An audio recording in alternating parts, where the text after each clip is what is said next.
Friends, good morning. आज आपके लेके आए हम लोग तीसरा वीडियो लेके आए हुए हैं जीरो लेवल का, जिसमें सेंटेंस के बारे में पढ़ेंगे। देखते हैं यहाँ पे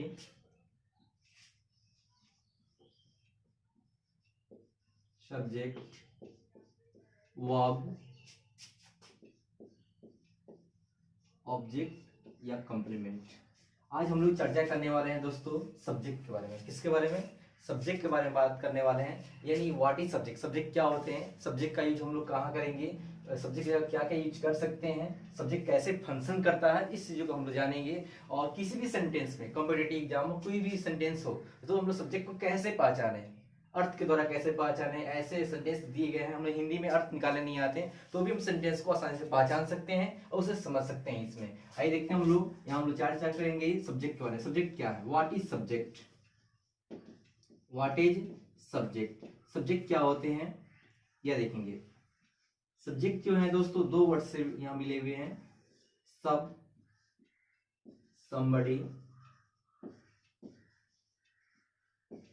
या लैटिन वर्ड दिए गए हैं जेक्ट, जिसे हम लोग कहते हैं डूअर, करने वाला।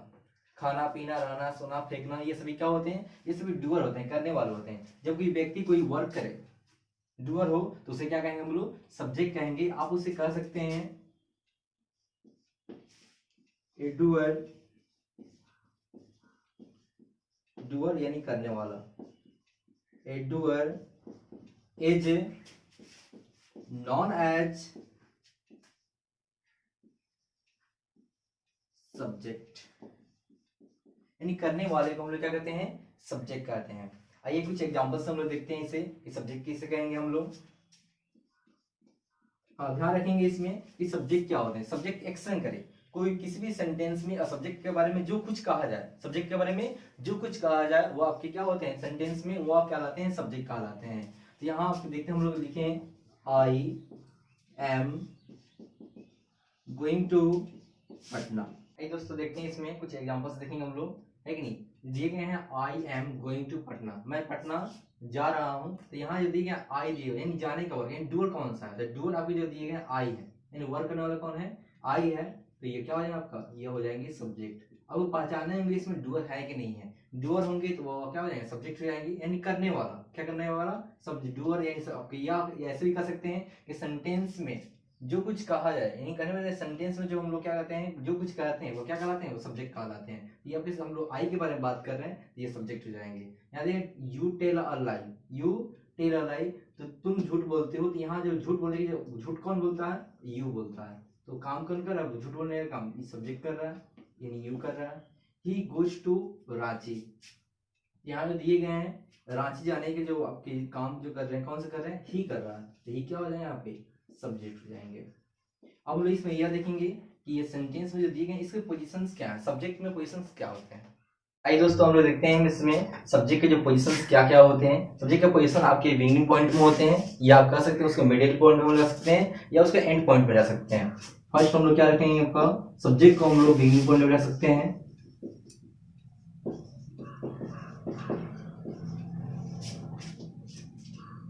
जैसे हम लोग कहें I am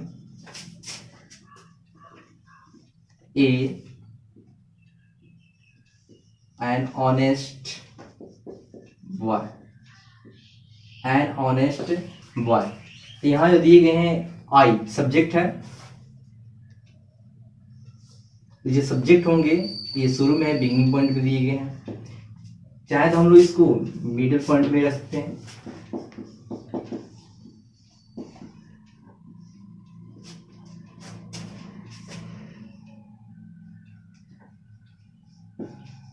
There are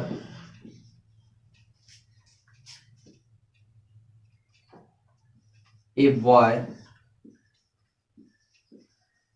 and a girl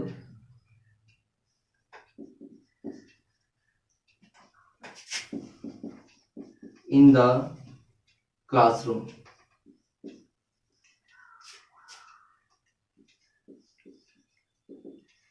यहाँ जो दिए गए हैं a boy and a girl, यहाँ ए बॉय एंड गर्ल दिए गए हैं, ये आपके मिडिल पॉइंट में, ये भी सब्जेक्ट रखे हैं। क्या क्या हैं? सब्जेक्ट दिए गए हैं।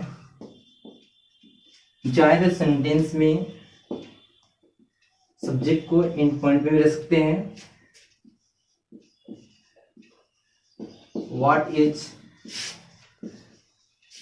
Your father, what is your father. यहाँ जो दिए गए हैं या लास्ट दिए गए एंड पॉइंट दिए गए हैं, तो सेंटेंस में ध्यान रखेंगे जो उसके सब्जेक्ट के जो पोजीशंस हैं वो कभी भी फिक्स नहीं है, वो जहाँ चाहे वहाँ रख सकते हैं। सेंटेंस को शुरू में रख सकते हैं या आप चाहें तो उसको बीच में रख सकते हैं, मिडिल पॉइंट में रख सकते हैं, नहीं तो सबसे लास्ट में हम लोग यूज कर सकते हैं। यह भी हम लोग देखते हैं इसमें नेक्स्ट इसका देखेंगे। इसमें हम लोग सब्जेक्ट को कितने ग्रुप्स में डिवाइड करते हैं। तो सब्जेक्ट को हम लोग 2 ग्रुप में डिवाइड करेंगे, है कि नहीं। बहुत से क्वेश्चंस आते हैं सर कि यहाँ यह बताएंगे जैसे आप कर रहे थे डूअर यानी करने वाला, क्या डूअर ही सिर्फ सब्जेक्ट हो सकता है क्या? नॉन डूअर हो तो क्या वो सब्जेक्ट के दायरे में आएंगे या नहीं आएंगे? तो दोस्तों ध्यान रखेंगे सब्जेक्ट के दायरे में डूअर भी हो सकते हैं और नॉन डूअर भी हो सकते हैं, दोनों हो सकते हैं। तो उसके आधार पर हम लोग सब्जेक्ट को 2 टाइप में क्या कहते हैं डिवाइड करते हैं, ग्रुप्स में उसको बांटते हैं। सब्जेक्ट has been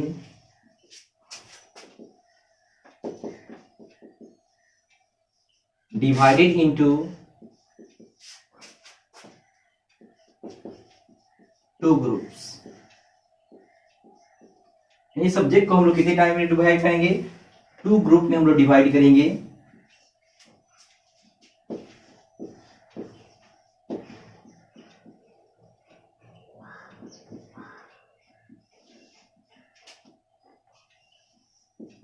फर्स्ट जो होते हैं आपका डूअर, क्या होते हैं दोस्तों? डूअर। सेकेंड होते हैं नॉन डूअर। बहुत से स्टूडेंट्स समझते हैं कि डूअर यानी जो सजीव हो, नहीं ऐसा कुछ नहीं है। देखिए डूअर और नॉन डूअर यानी सब्जेक्ट में करने वाला भी हो और कुछ ऐसे सब्जेक्ट होते हैं जो नॉन डूअर होते हैं, करने वाले नहीं होते हैं। स्टूडेंट की कंफ्यूजन ये है कि सर जब आपका नॉन लिविंग हो तो उसे हम लोग कहते हैं डूअर और नॉन लिविंग हो तो उसे क्या कहते हैं? नॉन डूअर कहते हैं। नहीं, इस चीज को हम लोग बेहतर रूप से समझेंगे कि लिविंग को लेकर नहीं हम लोग बात कर रहे हैं यहाँ पे। जो आपके सेंटेंस डूअर होंगे, क्या होंगे? डूअर होंगे। तो उस सेंटेंस को हम लोग टेंस की सहायता से बनाते हैं। किसकी सहायता बनाते हैं?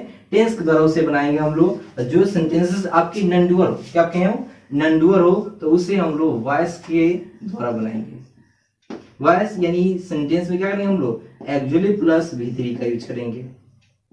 अब आगे सर सेंटेंस में यह समझते हैं कि डूअर को कैसे पहचानेंगे और नॉन डूअर को कैसे पहचानेंगे। तो बहुत ही आसान सटीक तरीके हैं, आप उसे पहचान सकते हैं कि डूअर को कैसे पहचाने और नॉन डूअर को कैसे पहचाने। जैसे दिए गए हैं राम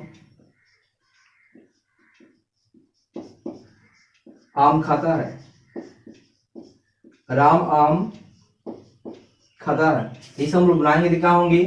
राम इट्स अ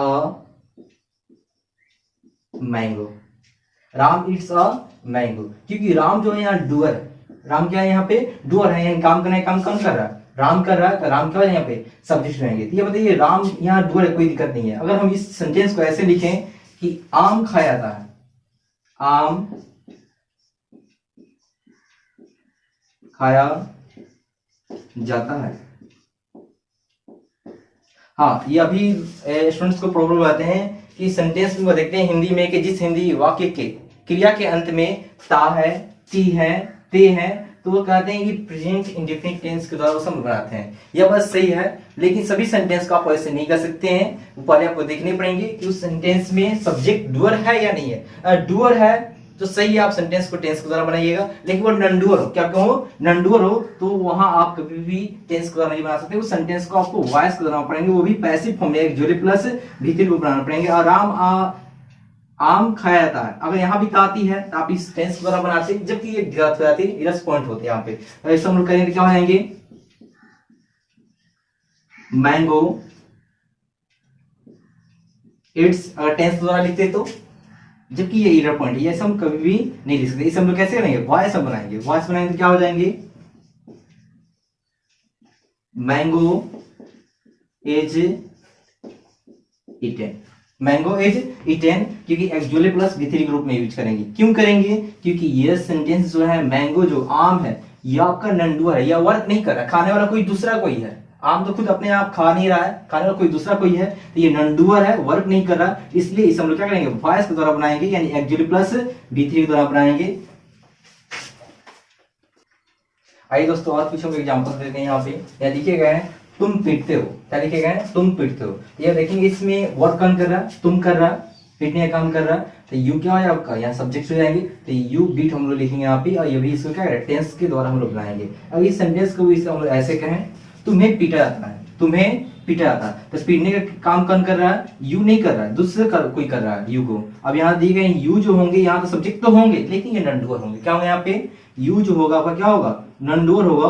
यानी यही वो बताने वाले हैं कि सब्जेक्ट में डूअर भी हो सकते हैं और नॉन डूअर हो सकते हैं। लेकिन डूअर होंगे तो उसे टेंस के द्वारा बनाएंगे, और जब नॉन डूअर होंगे तो उसे क्या करें हम लोग, वॉइस के द्वारा बनाएंगे। तो उसे हम लोग लिखेंगे यू आर बीटन लिखेंगे, यानी आप वॉइस के द्वारा बनाएंगे, पैसिव फॉर्म में बनाएंगे उसे।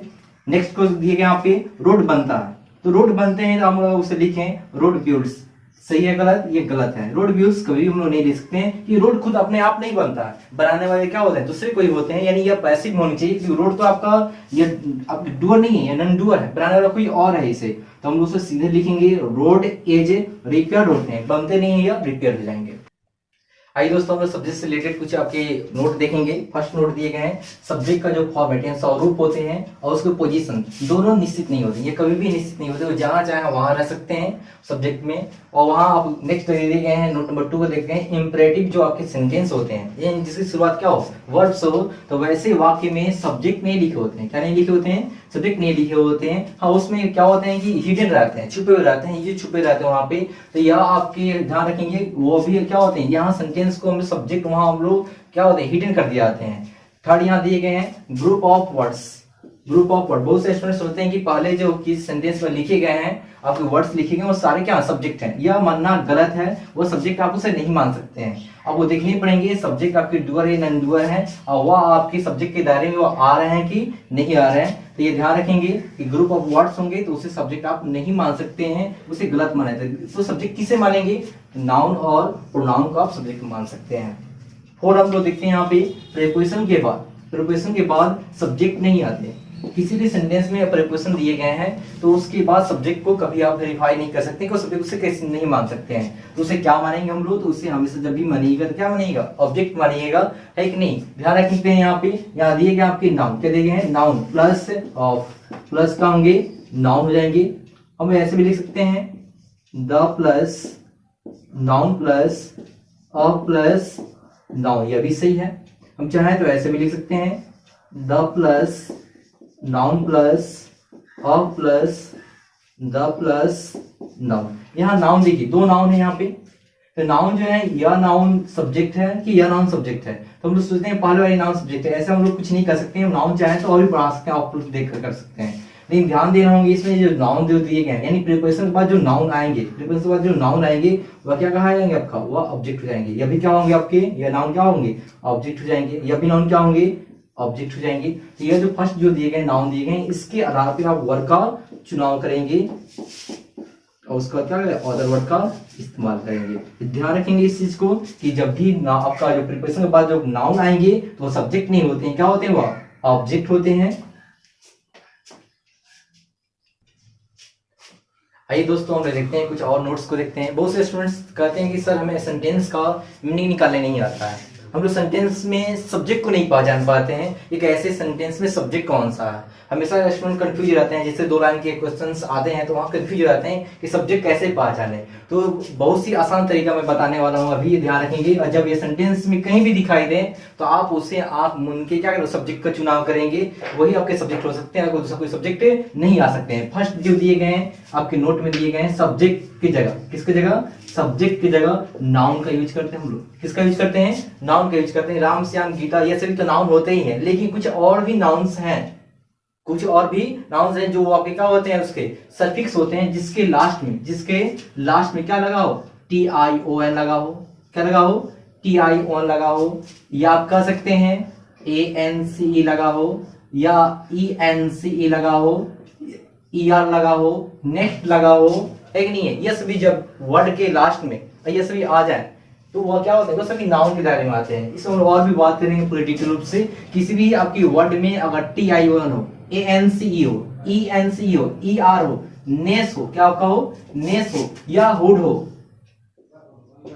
यह सभी जो होंगे आपके वर्ड नाउन होंगे। क्या होंगे, नाउन होंगे, तो आप उसे सब्जेक्ट मान सकते हैं, कोई दिक्कत नहीं है। हाँ, ध्यान होनी चाहिए कि उसके पहले प्रीपोजिशन का यूज ना हो, उसके पहले प्रीपोजिशन का यूज ना हो, नहीं तो वह ऑब्जेक्ट के फॉर्म में हो जाएंगे।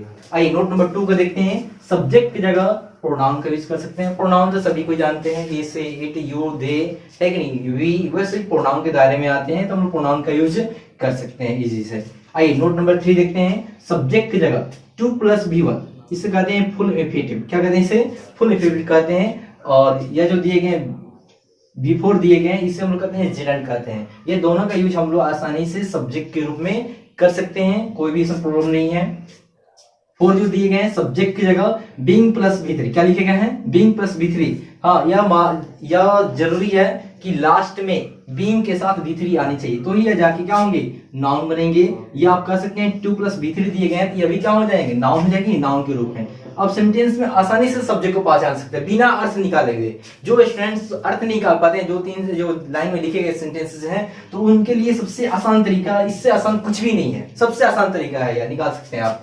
आइए उसमें और देखते हैं। सब्जेक्ट की जगह नेम हो, क्या हो, और उसका एपोस्ट्रोफी हो, उसका नाउन हो, तो ये जो नेम जो एपोस्ट्रोफी हो सकते हैं, यह एडजेक्टिव बन जाते हैं। क्या बनते हैं, एडजेक्टिव बनते हैं। जैसे हम लोग कहें राम्स ब्रोदर, राम्स ब्रोदर, तो राम्स जो हो गए, किसी भी अगर नाम में अगर एपोस्ट्रोफी एस यूज हो जाए, एपोस्ट्रोफी एस यूज हो जाए, तो वह नाउन एडजेक्टिव का रूप धारण करते हैं। क्या करते हैं, एडजेक्टिव बन जाते हैं। तो यह राम क्या हो जाए, एडजेक्टिव हो गए, और ब्रदर क्या हो गए, नाउन हो गए। तो ये सब्जेक्ट की जगह हम लोग इसको यूज कर सकते हैं।